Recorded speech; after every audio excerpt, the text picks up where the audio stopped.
Bonsoir à tous, bonsoir à toutes. Merci de nous avoir retrouvés dans votre émission Sport Dimanche, une émission qui vous parvient toutes les dimanches dès qu'il est 16h sur notre chaîne Fomafo TV. Et restez connectés derrière votre écran, c'est le jeune Faïra Razagi Mara derrière le micro et la partie technique. Nous avons Alia Silla, le jeune technicien du côté de Koya. Bonsoir à tout un chacun de rester connecté aussi derrière votre petit écran, de suivre toutes les informations sur le football guinéen. Aujourd'hui, nous sommes avec le sélectionneur de la flamme olympique de Conakry qui est notre invité de jour également. Et du côté de Kenya, nous avons aussi Monsieur Demba Sano, le professeur scientifique chercheur à l'université de Kenya. Également du côté de Bokeh, nous avons aussi le sélectionneur du Wakria FC de Bokeh, Monsieur Ousmane Kambara, qui sera aussi avec nous pour partager un peu cette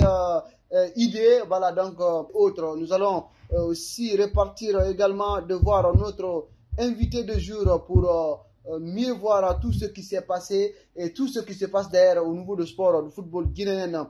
Et notamment, nous allons évoquer les premiers cas sur le Sili national de la Guinée, le Sili local qui a fait un excellent fort accroissant au niveau des éliminatoires en 2025.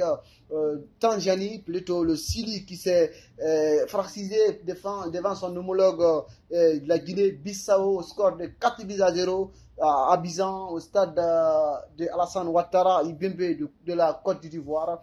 Notamment, nous allons évoquer une deuxième situation de Sili national A qui sera encore, qui a aussi, où les supporters d'ailleurs, je peux dire comme ça, il faut garder l'espoir pour cette équipe guinéenne qui doit aussi au moins participer à la CAN ou qui sera absent d'ailleurs pour la CAN 2025 Maroc. Et puis une troisième et dernière caution sera la remise du Ballon d'Or. Après la remise du Ballon d'Or, qu'est-ce qui n'a pas marché, qu'est-ce qu'il faut préparer pour Serhou Guirassy.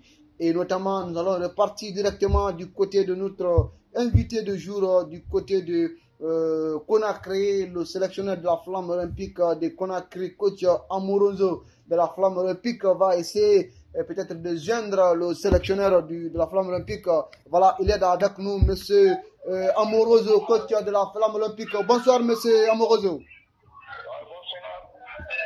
Merci d'avoir accepté notre invitation sur notre télévision Fomafo Média de Guinée. Et nous sommes dans l'émission Foot Sport Dimanche, plutôt une émission qui vous parviendra toutes les dimanches. Coach Amoroso, est-ce que vous êtes satisfait d'ailleurs d'être avec nous? Est-ce que vous êtes très heureux d'être avec nous dans cette émission Sport Dimanche? Oui. Surtout, c'est ma première intervention à la télévision. Oui. Mais ça me fait beaucoup plaisir de parler devant le public sportif. Oui. Ça me fait réconforter. Merci Coach Amoroso d'être avec nous. Coach Amoroso, une première question d'ailleurs, nous allons évoquer la situation de Sili local qui était du côté de la Côte d'Ivoire, qui vient de mener l'essai à son homologue, la Guinée équatoriale, la Guinée-Bissau, au score de 4-1 en faveur de Sili local. Dites-nous, qu'est-ce qui a marché, qu'est-ce qui n'a pas encore, qu'est-ce qui est attendu encore au Sili local pour notamment avancer dans cette compétition. Il est le seul espoir aujourd'hui dans la compétition continentale. Dites-nous, qu'est-ce qu'il faut mettre aussi en place pour cette équipe locale du Sili guinéenne. Moi, d'abord, premièrement, je citerai le technicien, le tourneur principal qui a travaillé parce qu'il y a pas de championnat local. Oui. Et qui a réussi de faire le cap pour gagner 4-1 et surtout sur un terrain neutre.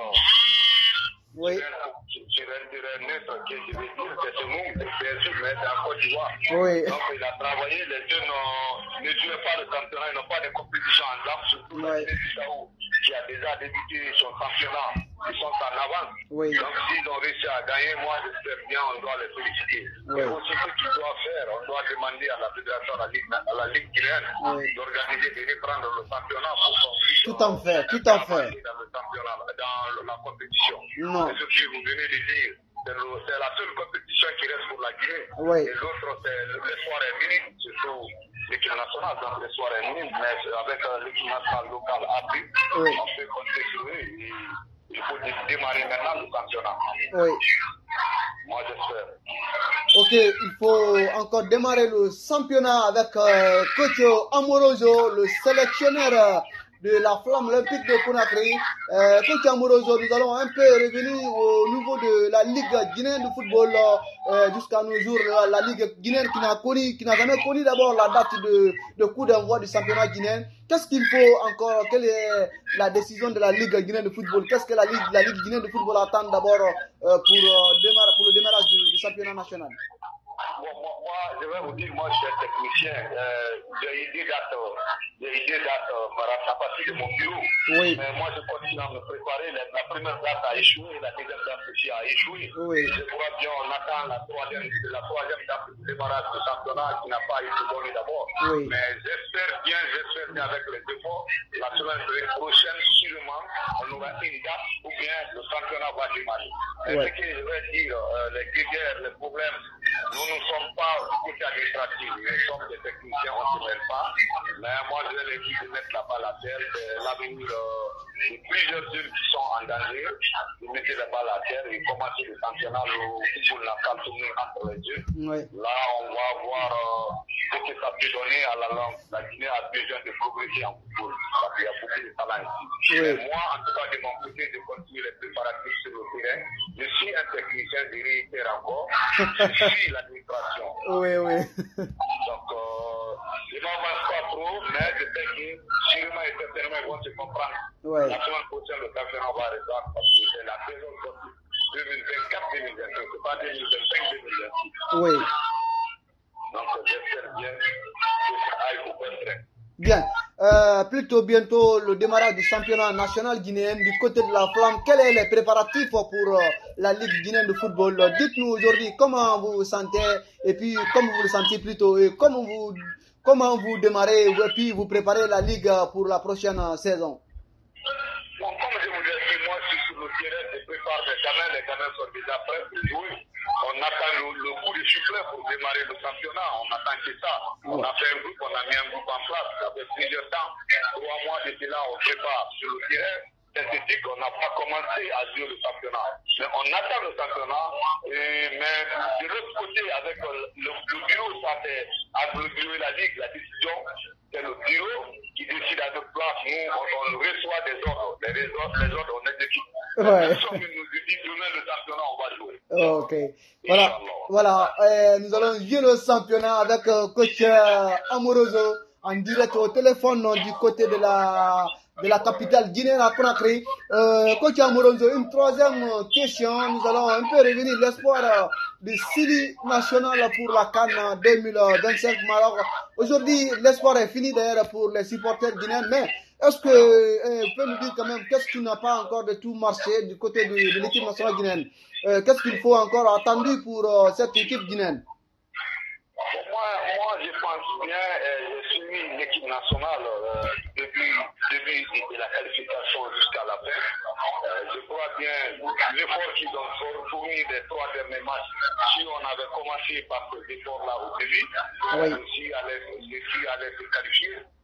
Moi, en tant que technicien, je contredis la nomination d'un comité transitoire au niveau de l'équipe nationale. Il fallait nommer directement un entraîneur qui allait piloter les 2 matchs. Mais nommer un comité directoire, je crois, je ne sais pas. Nommer à la tête transitoire à la tête d'une équipe nationale, c'est un échec. C'est un échec total. Donc, normal. Je crois bien, c'est les 2 matchs-là qui ont fait descendre la Guinée. Le match contre la Tanzanie, le premier match. Quelle que soit la faiblesse de la Tanzanie, moi, j'avais mis ma tête. La Guinée ne pouvait pas gagner là-bas. Il fallait voir ce que le président a fait. Il a fait le terrain gratuit. Il a acheté tous les tickets. Il a ordonné beaucoup de choses. Donc, il fallait se donner au fond. Et puis, nous sommes en déplacement. On ne pouvait pas gagner. Tout était préparé. Et le cas qui est sur la table, moi, je crois bien, selon moi, l'espoir est très, très minime. Le numéro, bon, je ne connais pas comment ça va se passer, mais je ne pense pas qu'il y a beaucoup d'espoir. Nous, on ne compte pas sur ça. Il fallait jouer, il fallait faire. Ok.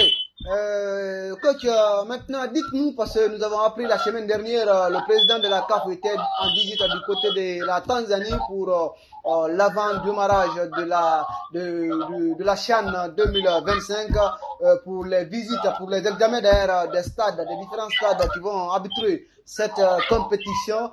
Dites-nous, est-ce que ça, ce sont des bonnes choses pour notre football guinéen et surtout, est-ce qu'il y a encore une autre potentiel pour garder l'espoir au sein de l'équipe, pour l'équipe nationale guinéenne?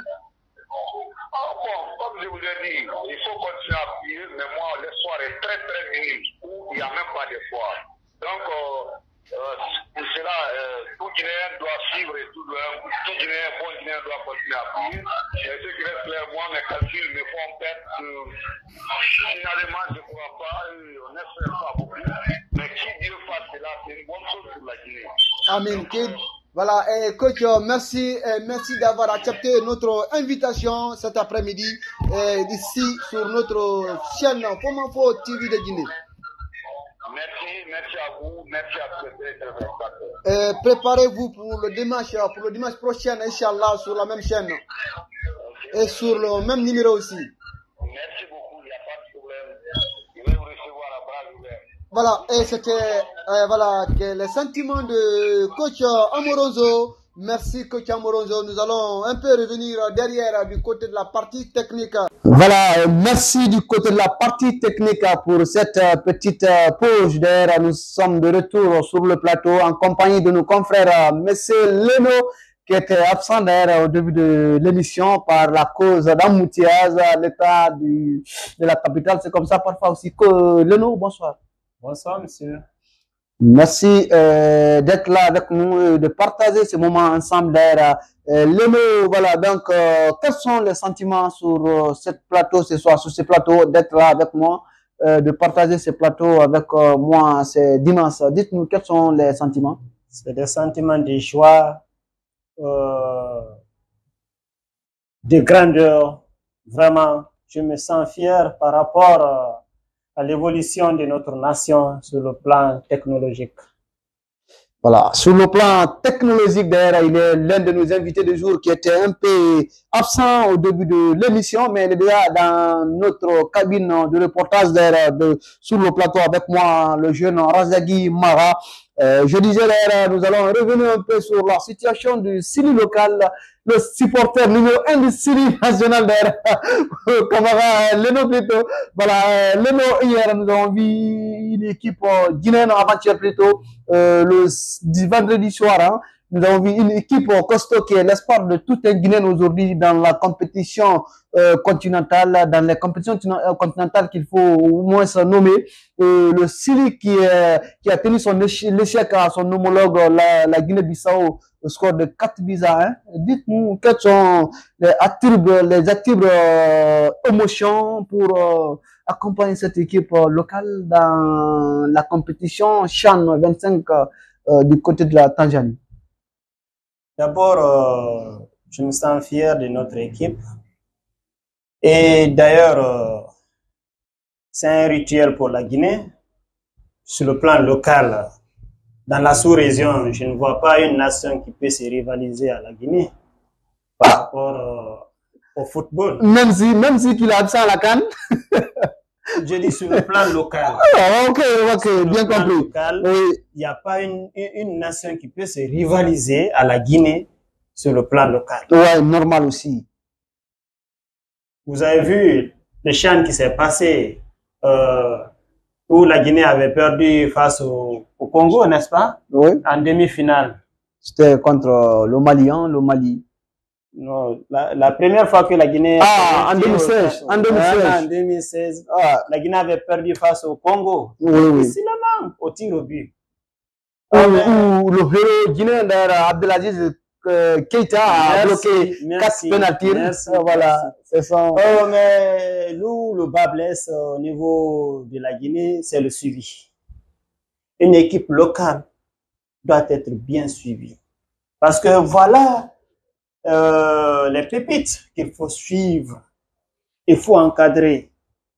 Parce que cette génération d'Abdoulaye Abdelaziz Keita, on devrait les suivre, les encadrer, les encourager, les pousser à évoluer. Voilà une promotion, une génération qu'il fallait encadrer. Cette génération devrait amener la Coupe d'Afrique en Guinée, s'ils étaient bien suivis. C'est pas le talent qui manque à la Guinée, mais le suivi, l'encadrement. Là, il faut que l'État guinéen vraiment tienne compte de cela. Vous pouvez nous dire vous voulez dire que la fédération ne travaille pas? Bon, la fédération travaille, mais il faut qu'on cesse la zizanie dans la fédération. La zizanie, ça joue. D'accord, les polémiques. C'est ce que je veux dire. Quand deux coqs se battent, c'est les poussins qui en souffrent. Voilà. C'est les joueurs qui souffrent. Tantôt c'est Antonio, tantôt c'est elle. C'est pas pour vous couper la parole. L'équipe locale qui vient de faire la victoire à Côte d'Ivoire était aussi abandonnée après la victoire chaleureuse qu'ils lui ont fait du côté de la Côte d'Ivoire. Et c'est ce matin même, c'est ce dimanche matin, c'est beau dimanche, que les joueurs ont pu rejoindre la capitale avec toutes les difficultés qu'ils ont traversées après la victoire. C'est dommage. Et l'Afrique souffre de cela. Voilà, l'Afrique souffre de cela, monsieur Lélo. Nous allons un peu revenir du côté de notre invité de jour téléphonique en ligne, le coach Ousmane Kambara. Nous allons peut-être voir du côté de la partie technique, on va essayer de joindre le sélectionneur préparateur. Coach Ousmane, bonsoir. Oui, monsieur Mara, bonsoir. Merci d'être avec nous en ligne sur notre chaîne. Merci à vous. Voilà, coach Ousmane, quel est vos sentiments d'avoir joindre ces télévisions nationales, ces grandes télévisions, pour Mafo TV, d'être d'ailleurs dans notre l'émission Sport Dimanche? Quels sont les sentiments d'avoir partagé ce moment ensemble avec le jeune journaliste Razagui Mara, l'enfant de Kerewane? Merci, monsieur Razagui, d'abord pour l'appel. Et c'est une fierté de participer à l'émission parce que c'est une émission déjà sportive concernant ici tous les acteurs les acteurs du football. Oui. Donc ça ne peut être qu'une fierté, ça ne peut être qu'une satisfaction pour moi. Oui. Bien sûr ici intervenir dans votre antenne. No. Ok, de reçu dans votre antenne le coach Ousmane Kambara. Voilà, coach, le sujet est que l'actualité du jour, c'est le série national local qui était du côté de la Côte d'Ivoire, qui vient de mener l'essai à son homologue, la Guinée-Bissau, au score de 4-1 dans les comptes des éliminatoires de la CHAN 2025 en Tanzanie. Dites-nous quels sont les sentiments sur cette équipe guinéenne, même si que le championnat local n'a pas encore connu la date de démarrage, mais il faut dire que c'est les joueurs du même championnat local qui ont allé faire ces 20 victoires du côté de la Côte d'Ivoire. Bien sûr, avec l'équipe locale, après une large défaite d'ici devant les éléphants, ouais.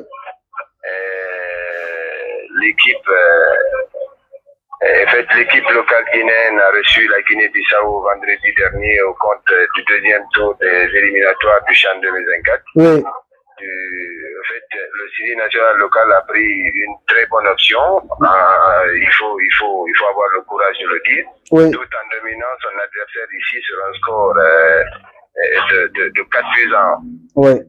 Parce qu'il faut rappeler qu'après la première défaite en amical avec les éléphants de la Côte d'Ivoire, ouais. il y a eu pas mal de tollés. On est tous là. Mais je pense que ça a servi aussi de leçon pour le sélectionneur ici, M. Suleiman Kamara Abedi. Ouais, l'ex-sélectionneur de cette académie. Oui, exactement. Qui désormais a ici pris son bâton de pèlerin, ça commande en fait de rappeler ici à des acteurs, à des hommes, oui. de comment il faut désormais entamer cette rencontre avec, bien sûr, la Guinée-Bissau. Ok. d'être avec la Guinée-Bissau. Le match retour est prévu dans les jours à venir. Coach Ousmane Kamara, dites-nous comment vous préparez la saison pour notamment voir dans cette ligue guinéenne de football. Dites-nous quels sont les démarrages du préparatif pour la ligue guinéenne. Bon, par rapport au préparatif, je dirais ça se passe bien, ça se passe bien. Sauf que nous sommes toujours là à l'attente ici des décisions ou de la décision de l'instance suprême du football guinéen pour que désormais le football local ici retrouve au fait des attentes. Ouais. Ok. Et voilà, nous sommes toujours en attente par rapport à tout ça. Ok, l'attente par rapport à tout ça, nous allons encore évoquer une deuxième situation d'ailleurs concernant l'espoir des supporters au niveau pour le Syrie national de la Guinée qui sera dans la CAN peut-être ou qui sera à absence dans la CAN prochaine 2025. Dites-nous quelles sont les idées sur l'acte du Syrie national qui a été mené en échec par cette équipe de la Tanzanie, mais aussi avec une utilisation d'un joueur d'un numéro d'ailleurs qui n'était pas sous le fait du match. Dites-nous, coach Ousmane, qu'est-ce qu'il entend aussi à la CAF pour valider cette qualification du Syrie national? Donc, je pense que ça n'engage que moi. Je me dis que c'est un sujet qui ne va pas avoir de suite favorable pour la Guinée. Non. Ça n'engage que moi. Ok. Parce que le texte est là, le texte est écrit, on ne l'invente pas, tout est là. Et voilà, c'est une situation qui s'est passée désormais il y a il y a quelques mois de cela. Et jusqu'à maintenant, nous sommes dans l'espoir ici de toujours se qualifier avec tout ce qui s'est passé. On se dit qu'il y a une possibilité de qualification pour notre série nationale. Mais sauf que moi, honnêtement, je n'ai plus d'espoir par rapport à tout ça. Ah, vous n'êtes plus espoir par rapport à tout ça en tant que sélectionneur. Maintenant, si c'est le cas, qu'est-ce qu'il faut aussi préparer la saison prochaine pour la CAN 2026? Notre invité de jour est là, M. Leno va vous poser une question par rapport à cette équipe de Sud national. Oui, M. Leno. Merci. Oui, M. Leno. Oui. Avec le coach Ousmane Kamara, vous avez une question pour le sélectionneur de Wakria Tchade Bokeh? Monsieur Kamara, bonsoir. Bonsoir, monsieur. Vous allez bien? Bien, merci, chez vous. Grâce à Dieu. Cette équipe de Wakria de Bokeh, merci. C'est une équipe que j'ai admirée. Oui. Depuis fort longtemps, parce que d'abord, en première position, j'ai fait un moment à Bokeh, 5 ans à Bokeh. Merci. Et là-bas, c'était le coq qui chantait. D'accord. Mais actuellement, le coq ne chante plus, c'est le Wakria qui est là. Justement, ouais. Maintenant, quels sont les préparatifs du Wakria par rapport à la saison prochaine? Bon, d'abord, vous êtes très clair. Moi, j'appartenais à la flamme olympique depuis 3 années. Et voilà, j'ai quitté la flamme cette saison pour rejoindre ici le Wakria de Bokeh. Mais ce qui est sûr, je pense que je suis sur ma deuxième ou troisième semaine avec cette équipe. Où, voilà, nous évoluons ici de satisfaction en satisfaction. Voilà, tout se passe bien. Et le staff, l'encadrement technique, les acteurs, tout le monde est là. On est comme me posait tout à l'heure la question sur la reprise du championnat. Nous sommes toujours là dans ce même objectif. En fait, le travail continue tout en attendant ici une suite favorable par rapport à la reprise. Sans quoi tout se passe très bien. Ok. Coach Kamara, oui. Vous savez qu'à un moment, Wakria était au top. Bien sûr, oui. Moi-même, j'étais vraiment satisfait de Wakria pour avoir représenté la Guinée. Oui. Mais qu'est-ce qu'a fait la chute de Wakria? Bon, en ce qui concerne toute cette histoire, je ne maîtrise pas parce que, comme je vous l'ai dit tout à l'heure, la chute de Wakria de cette année ou de l'année dernière ou des années dernières, hein, bon, je ne saurais me prononcer par rapport à tout ça. Mais ce qui est sûr, Wakria vraiment de cette nouvelle année, il est ici, moi aussi, de mon essor, pour que cette équipe puisse aller de l'avant pour dominer ici le championnat national et pourquoi pas africain. Voilà. Voilà, coach Ousmane Kamara, merci d'avoir répondu aux questions de nos confrères Leno, l'invité du jour dans notre émission, l'émission Sport Dimanche. Et merci à vous aussi, coach, d'être là avec nous. Merci, monsieur Mara, et merci à tous vos invités. Ok. Et merci à tous vos téléspectateurs et tout. Ok, merci coach Ousmane. La semaine prochaine, Inch'Allah, nous allons encore voir la situation d'être là avec vous.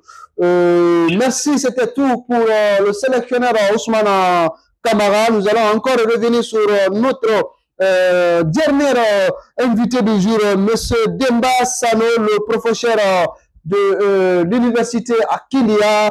Peut-être il va d'abord voir du côté de la partie technique, alias Silla va préparer de joindre notre invité du jour. Monsieur Leno, en attendant, nous allons voir les impressions sur la qualification de l'équipe nationale guinéenne, comme vient de dire le coach Ousmane Kamara. Oui, quelles sont les idées? La qualification de l'équipe nationale, comme vient de dire le coach Ousmane Kamara, l'espoir est minime parce que jusqu'à présent, voilà, il est là, monsieur Demba Sano, le professeur scientifique, chercheur à l'université de Kilia. Bonsoir, Sano. Bonsoir, monsieur Mara. Merci d'être là avec nous. C'est à moi de vous remercier. C'est à moi de vous remercier. Ok, monsieur Sano, d'abord, nous allons vous donner les sujets du jour. Les premiers sujets sont les actualités du Syrie local qui vient de tenir l'échec à son homologue, la Guinée-Bissau, le vendredi dernier. Et aussi, deuxième question, nous allons un peu revenir sur la situation de Ségou Girassi après le lobbying a manqué à Ségou Girassi pour remporter le titre de meilleur joueur de l'Africaine 2024. Quels sont aussi 2023 plutôt? Qu'est-ce qu'il faut encore revenir un peu pour Girassi pour mieux préparer la saison prochaine pour être heureux dans le titre de meilleur joueur de l'année prochaine? Ouais. Voilà, merci M. Mara. Oui. Je commence d'abord à dire bonsoir à tous les auditeurs. Comme vous venez de planter le décor. Oui. Pas plus tard que 3 jours, nous avons vraiment observé avec satisfaction la victoire de notre équipe locale par rapport au prochain championnat national africain. Oui. Je crois la Guinée s'est défaite de son homologue de la Guinée-Bissau par un score de 4 buts à 1. Oui. Voilà, ce qui veut dire que vraiment la qualification est assurée à 90%. Oui. Mais il ne faut pas vraiment hésiter. Oui. Il faut avoir l'épaule et la tête sur les épaules. Oui. Pour ne pas dire que nous avons gagné 4-1 au match aller et puis voilà, tout est fait. Non. Il faut observer vraiment la même sérénité, le même engagement. Oui. Et lors du match retour, vraiment pour arracher la qualification. Voilà, pour arracher la qualification. Monsieur Sano Demba, pour arracher la qualification. Bien aussi, le match retour est prévu la semaine prochaine encore face à cette équipe de la Guinée-Bissau. Qu'est-ce qu'il faut encore adapter? Qu'est-ce qui manque au Syrie national pour aussi faire, voilà, quelles sont les consignes que vous pouvez donner à le sélectionneur Souleymane Camara Abedi, l'ex-sélectionneur de CO Koya, aujourd'hui appelé Soro Academy. Qu'est-ce que le coach doit mettre en place avec le staff technique aujourd'hui?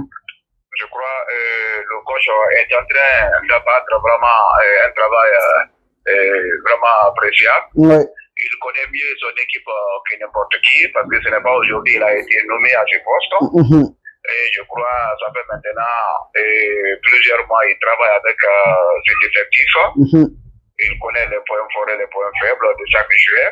Ouais. Comme souvent on aime le dire qu'on ne change pas une équipe qui gagne. Ouais.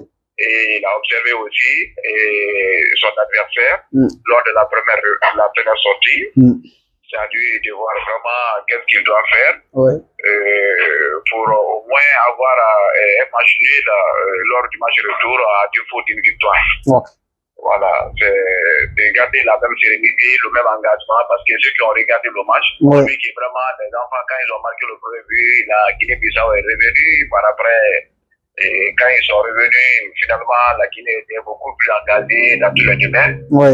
Et vous avez vu le secteur défensif de la Guinée-Bissau. Le secteur défensif n'a pas répondu, et surtout le gardien, je crois, il pourra exploiter ses failles au niveau de l'équipe adverse pour vraiment conserver la qualification. Bien. Conserver la qualification, nous allons aussi revenir un peu sur le ballon d'or, le lobbying manqué à Serhou Guirassy pour remporter le titre de meilleur joueur de l'année. Voilà, qu'est-ce que vous remarquez à ce côté aussi et qu'est-ce que Serhou Guirassy doit mettre en place avec toute l'équipe d'étendue, avec cette situation du niveau de l'équipe nationale guinéenne, pour que ça soit la situation, qu'est-ce qu'il faut? Voilà, d'abord, moi, je commencerai à féliciter, à encourager Guirassy qui est en train de faire la fierté de tous les Guinéens aujourd'hui, que ce soit au niveau de son club comme au niveau africain. Nous n'avons pas vraiment manqué de le dire, c'est qu'il y a un lobbying qui a manqué à Serhou Guirassy. Sinon, il y a des gens qui se sont retrouvés même dans le 11 type de la CAF. C'est des gens qui ne sont pas plus méritants que Guirassy. Voilà. Quand vous regardez un peu dans le but, c'est-à-dire on a désigné le gardien sud-africain Williams comme le meilleur gardien. Le meilleur gardien de l'année. Mais dans le 11 type, il n'a pas figuré. Quand vous prenez aussi au niveau de la défense, vous êtes surpris de voir l'absence du défenseur burkinabé, Edmond Tapsoba. Edmond Tapsoba qui a été champion dans le Mali, mais aussi finaliste de l'Europa. Voilà, et au niveau de son équipe nationale, je crois qu'il a fait des merveilles. J'étais étonné de voir qu'il y avait Jean-Michel Bemba, le Congolais. Et il y avait Khadilou Koulibaly, le Sénégalais, pour moi, qui ne devrait pas être au niveau de la chambre centrale des 11 africains. Voilà, je me suis posé la question par quels critères vraiment ils ont procédé pour retenir Khadilou devant Edmond Tapsoba.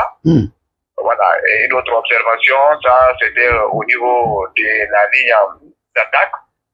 Quand vous regardez vraiment les stats de Guirassy, on ne peut pas dire que le Nigérian Lukman a démérité, mais en réalité Guirassy devrait figurer. Et contrairement à Mohamed Salah et à Osimhen, Guirassy vraiment avait sa place au niveau de son 11 type. Donc on s'est posé la question, comment se peut-il qu'on puisse mettre un 11 type, il n'y a pas vraiment Guirassy, qui a été vraiment le second au soulier d'or européen avec 30 buts au cours de l'année, mais 28 au niveau du championnat. Mais aussi, il a joué 4 matchs, il a marqué 6 buts lors de la qualification. On s'est posé vraiment cette question, c'est que le lobbying n'a pas marché. Quand vous regardez un peu aujourd'hui la configuration des instances de décision de la CAF, il n'y a aucun Guinéen. Il n'y a aucun Guinéen, les Guinéens se sont déchirés entre eux ici. Quand vous regardez un peu le président Antonio qui nous a fait rêver. Il y avait des ambitions, mais les Guinéens lui ont combattu. Il faut avoir le courage de le dire. Il faut avoir le courage de le dire. Et aujourd'hui, il n'y a aucun Guinéen au niveau de ces instances de décision de la CAF. Et ça a beaucoup vraiment pénalisé Guirassy. même si vous fournissez beaucoup d'efforts sur le terrain, mais au niveau administratif, dans le couloir, s'il n'y a pas quelqu'un vraiment pour pousser le dossier, même si vous êtes le maire, vous ne pouvez pas vous attendre à quelque chose. Voilà. Vous ne pouvez pas vous attendre à quelque chose. En plus de ça, l'échec de Guirassy, je vais mettre ça au compte de l'État guinéen. Oui. Au compte de l'État guinéen, du gouvernement. Oui. Peut-être les autorités actuelles ont compris, sont en train de mettre le bouchée double pour accélérer la rénovation et la finition des différents stades. Oui. Sinon, regardez, la Guinée aujourd'hui est la seule nation figurant dans les 10 premières nations ou bien les 15 premières nations CAF qui ne reçoit pas ses masses à domicile. Et ça me pénalise. Ça me pénalise énormément. Si vous vous rappelez, si vous vous souvenez, lorsque la dame Domani Doré était ministre des Sports, au temps du président Alpha Condé, c'est avec elle on a obtenu l'organisation de la CAN 2025. Ça nous a donné beaucoup d'espoir. Mais de 2014 jusqu'au départ du président Alpha Condé en 2021, c'est-à-dire 7 ans après l'obtention de l'organisation de la CAN, l'État guinéen n'a pas été en mesure de poser une seule brique dans le cadre de cette organisation. Et quand ces autorités, c'est-à-dire le président Doumbouya avec son équipe, quand ils sont venus avec le ministre Doumbouya aussi, lui, il a tenu des promesses. C'est pourquoi je suis très très content du président Doumbouya. Le fait de débarquer. Et le ministre Doumbouya. Non, sincèrement, il faut avoir le courage de le dire. Il faut qu'il soit responsable de cette Monsieur Sané, le problème n'est pas que le ministre Béa Diallo a signé des contrats des infrastructures, la construction pour la construction des stades. La construction des stades, où nous en sommes. Le résultat est aujourd'hui de la Guinée ne joue pas seulement à domicile. Oui, les travaux sont en cours. Les travaux sont en cours. C'est pourquoi j'ai remercié le président. Il doit se débarrasser des Guinéens. Comme M. Béa le faisait. Sincèrement, parce que c'est autour du football, on peut vraiment réunir tous les Guinéens. Normal. Le président Doumbouya aujourd'hui, tous les Guinéens ne sont pas unanimes du président Doumbouya. Mais quand on dit aujourd'hui que c'est la Guinée qui joue, c'est-à-dire vous allez voir toutes les sensibilités politiques. Bien, monsieur Dema, nous avons notre confrère à côté, Leno, il est aussi l'un de nos invités de jour, va vous poser au moins une question. Voilà, monsieur Leno, voilà, vous écoutez monsieur Demba Sano, quels sont les propos, quelles sont les idées aussi sur le cas qu'il vient d'évoquer au niveau administratif de sport guinéen. Bonsoir, monsieur Demba. Oui, bonsoir, monsieur Leno. Vous allez bien? Oui, merci. D'abord, je suis vraiment satisfait de votre intervention. Oui. Vous avez touché l'os du problème. Oui, vraiment. C'est ça. Maintenant, je me demande. Aujourd'hui, il demande qu'est-ce qu'il faut. Aujourd'hui, à nos jours, qu'est-ce qu'il faut? Parce que vraiment, la Guinée, sur le plan du football, est malade. Oui, exactement. Qu'est-ce qu'il faut?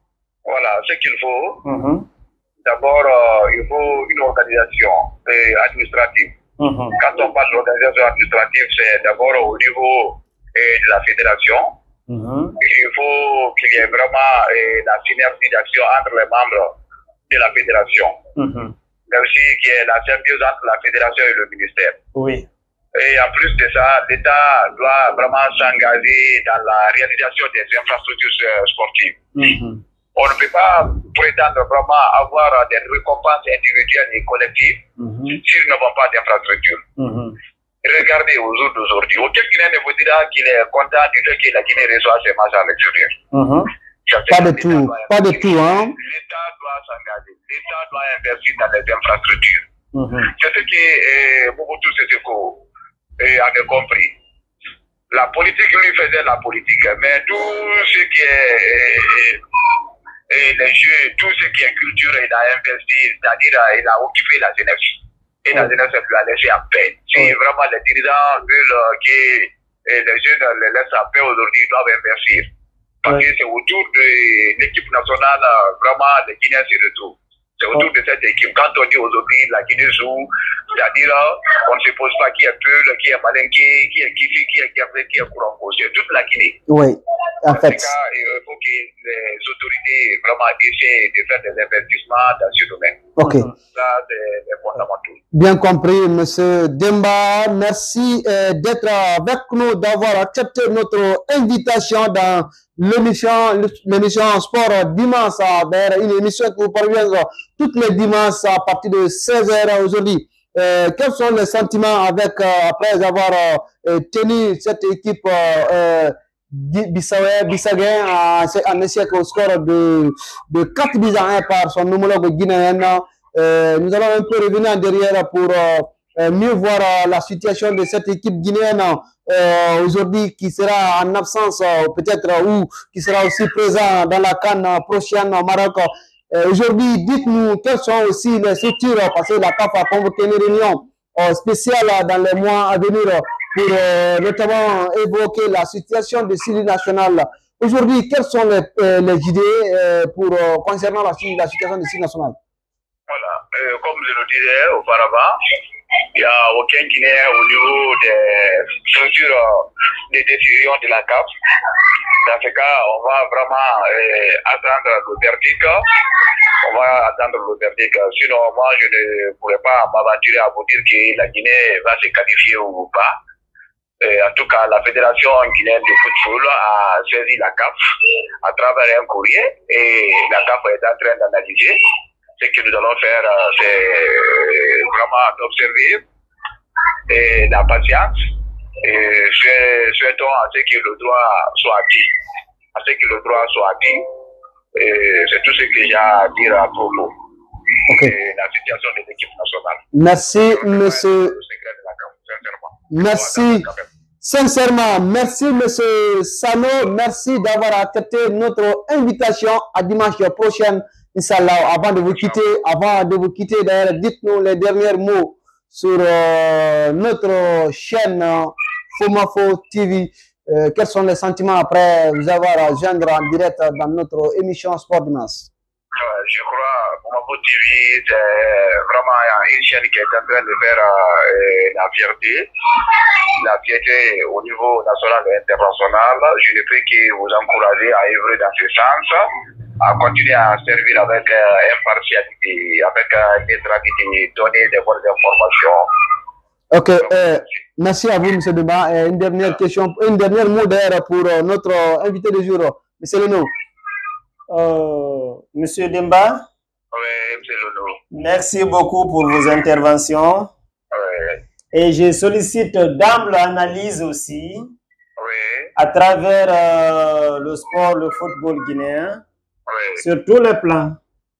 Là, vous avez parfaitement raison. C'est-à-dire le problème qui est là, ce n'est pas un problème conjoncturel, c'est un problème structurel. C'est un problème. Il faut voir les différents facteurs qui font que vraiment nous sommes toujours à l'accueil. Il faut analyser ces différents facteurs. Je crois avec ça, on pourra vraiment sortir de l'ordinaire. Merci. Merci, M. Demba. Merci. Portez-vous bien aussi à dimanche prochain, Inch'Allah, sur le même numéro. Merci à vous.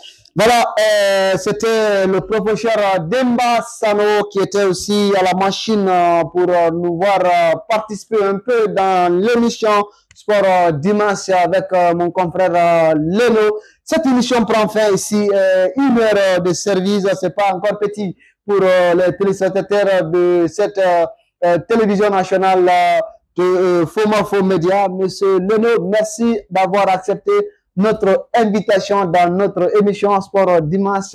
Avant de quitter, dites-nous les derniers mots de satisfaction sur notre plateau.